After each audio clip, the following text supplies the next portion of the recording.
دو متجسس بلی اور عقلمند الو ایک نوجوان بلی جنگل کی سیر کرنے کے لیے بےتاب ہے، لیکن اسے نہیں معلوم کہ کہاں سے آغاز کرنا ہے۔ ایک عقلمند الفالو جنگل میں اس کی رہنمائی کرتا ہے، اسے زندگی کے چیلنجوں پر تشریف لے جانے میں صبر اور حکمت کی اہمیت سکھاتا ہے۔ ایک بہادر شیر اور چالاک چوہا ایک شیر اور ایک چوہا ایک غیر متوقع اتحاد بناتے ہیں جب وہ دونوں جنگل میں مشترکہ دشمن کا سامنا کرتے ہیں۔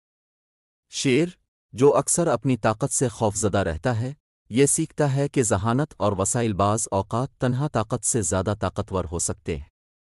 تین ہاتھی اور چیونٹی کا عظیم مہم جوئی ایک ہاتھی اور ایک چھوٹی چیونٹی چھپے ہوئے خزانے کو تلاش کرنے کے لیے ایک مہم جوئی پر نکل پڑتے ہیں۔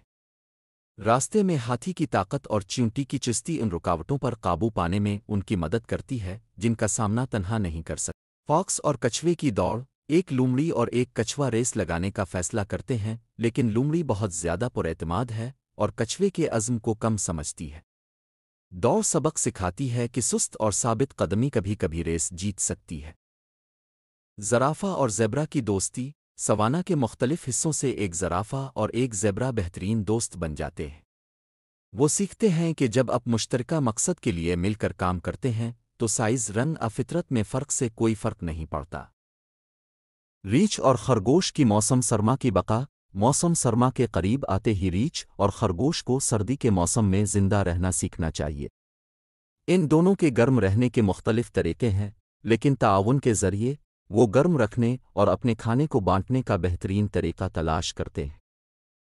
طوطا اور ڈالفن کی سمندری مہم ہر ایک طوطا اور ڈالفن ایک افسانوی جزیرے کو تلاش کرنے کے لیے سفر پر نکلتے ہیں۔